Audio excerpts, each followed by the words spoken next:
Dito tayo parts sa may Makati, sa may drop-off location natin. Ginagawa pa lang pala yung ano rito, yung building na pagdidelivery natin. Akit daw tayo ng 10th floor. From Mandaluyong going to Guagua, Pampanga. Sa halagang 2,459. Naka-4 na booking tayo sa maghapon at ang kinita namin ay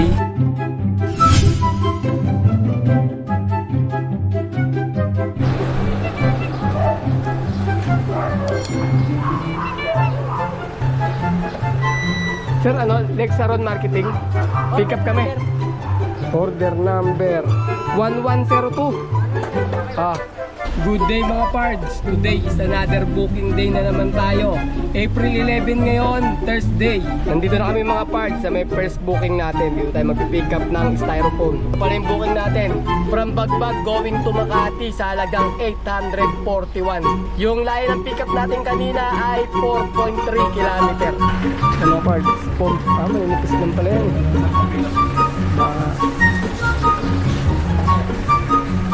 Binigay siya yung order number, no? Yan sir. Ito. Datong nakacheck. Pirma lang sir. Sir, bigay mo dun sa ano ha? Drop off. Sa drama. Pakiingatan kasi share sa pwesto. Okay. Ay, Salamat sir. Okay. Okay, na-pick up na natin yung first booking natin. Time check muna tayo, 10:45 AM na. Tinanghali na tayo ng biyahe ngayon mga parts. Ang layo ng drop-off ay 32 km. Papunta tayo ng Chino Roses, Makati. Alright, let's go! Tips ko lang sa inyo mga parts, mag-ingat-ingat kayo sa pag-aabono sa mga booking na nakuha natin. Kasi kadalasan dyan, meron mga booking na meron abono gaya ng mga 4,000. Tapos, meron silang tip na malaki gaya ng 1K. Minsan pa nga 2K ang tip nila. Huwag kayong papasilaw sa mga ganyan mga parts. Kasi 100% scam yan mga parts. Pagkagawa sa inyo yan. Kunwari, i-gcash nyo yung 4,000 sa kanya. Pagkatapos, ibababa raw kunwari yung items. Dahil office sila, bawal umakyat doon. Marami silang mga dahilan na mga ganyan. Kaya mag-iingat tayo dyan. Tapos meron din mga QR code. Ipapa-scan natin sa mga convenience store. Pagkatapos, pagkakala natin, meron tayong makukuha ang item. Ngayon, abonohan nyo ng 4,000 yun. Hanggang sa hindi nyo na makakausap yung nag-book. Kaya mag-ingat-ingat tayo mga parts sa pag-aabono. Huwag tayong papasilaw sa mga malalaking mga tip na binibigay nila. Sinasabi ko sa inyo, 100% scam yun mga parts. Ito na tayo parts sa may Makati, sa may drop-off location natin. Ginagawa pa lang pala yung ano rito, yung building na pagdidelivery natin. Akit daw tayo ng 10th floor. Okay. Styro sir, di-deliver kami. Yan no, pangalan ba nito? Yan ba yung 841 something? Oo, ito. Yung kay Nico Mercado. Hindi na makahon sir, dumudulas yung gulong. Parang mabuhangin eh. Magana na sir, styrofoam lang eh. Ito na lang, hindi na maahon no. Oo, matarik. Yung mga part na ano eh, matarik palagi. Oo. Mabuhangin kasi, pero kung ang buhangin niya, makahon yan.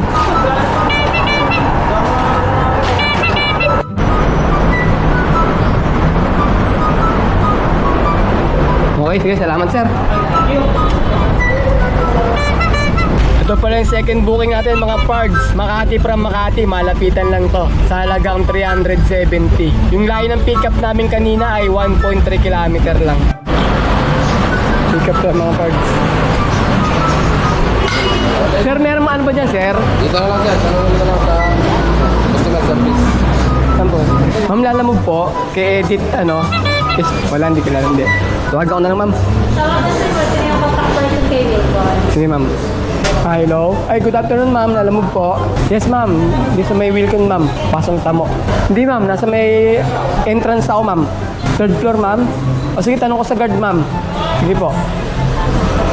Okay ma'am. Sir, saan ba yan na to? Third floor daw. Floor na. May third floor ba itong Wilcon? Sa parking yun. Floor. Ay, parking. Ay, sorry ma'am. Saan daan sir? Ano, meron yan. Parking? May dala akong L300 sasakyan eh. Pupunta kayo dun siguro. Third floor. Dun. Kala ko wala kayong sasakyan. Saan sir? Dulo Ito? na ako. Dulo. Pagano'n ka. Sige. Sige. Yan, third floor. Okay, sige, salamat sir. Third floor daw. Third floor. Meron dito. Sabi ng guard mga party, sa third floor daw tayo, akit tayo. Third floor ng Wilcon. Sir, yung kay ano yan, kay edit?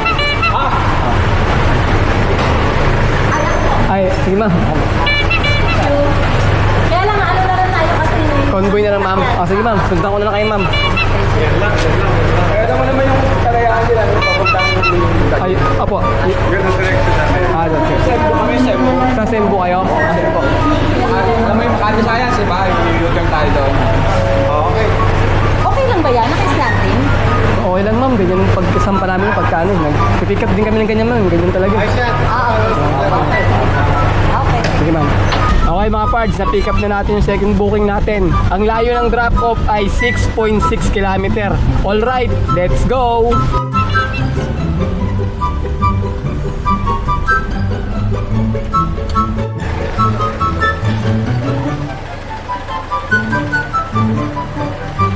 Meron na naman. May booking na naman. Nahanap pa po, wala pa po eh. Ano, booking po yun. Indication na meron booking. Skip ko na mga parts yung booking number 3 natin. Hindi natin na-video kasi nagduko yung camera ko. Ngayon, nakakuha na tayo ng pang-apat na booking. Time check muna tayo. 4:33 PM. Yung mahirap kumuha ng booking ngayon mga parts. Kaya nilabanan natin yung papunta ng Guagua, Pampanga. Meron siyang high demand na nagkakalaga ng 492. Kaya parang naakit kami, kinuha natin mga parts. Nilabanan natin yung papuntang Pampanga. Ito yung pang-apat na booking natin mga parts. From Mandaluyong going to Guagua, Pampanga. Sa halagang 2,459. Ang layo ng pick-up location ay 2.3 km. Papunta na kami sa may pick-up location. Ayan, mga lubid.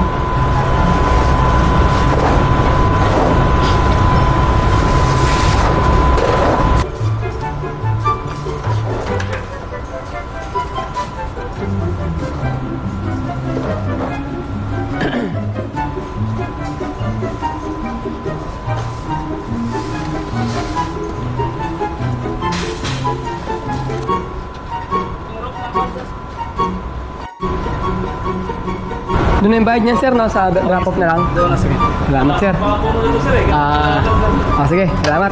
Okay, na-pick up na natin yung ating pang-apat na booking mga parts. Papunta tayo ng Guagua, Pampanga. Ang layo ng drop-off natin ay 88 km. Alright, let's go.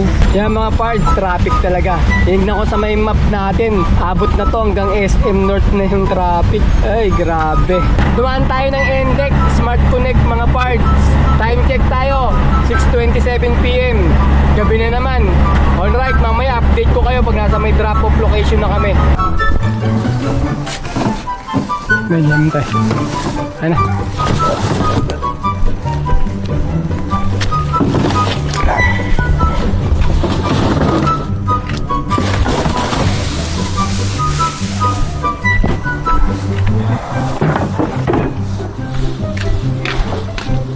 Sige sir. May picture ko lang sir Okay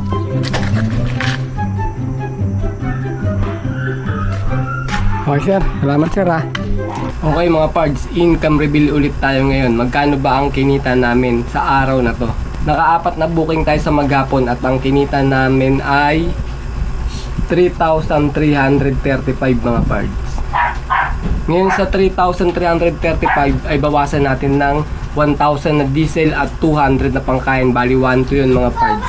Sabihin na natin 3,300 kung kinita namin. 3,300 minus 1,200 equals 2,100. Ayan ang kinita natin sa araw na to mga pards. Na malinis labas na rin yung pangkain, pan diesel, saka yung commission nila lamove.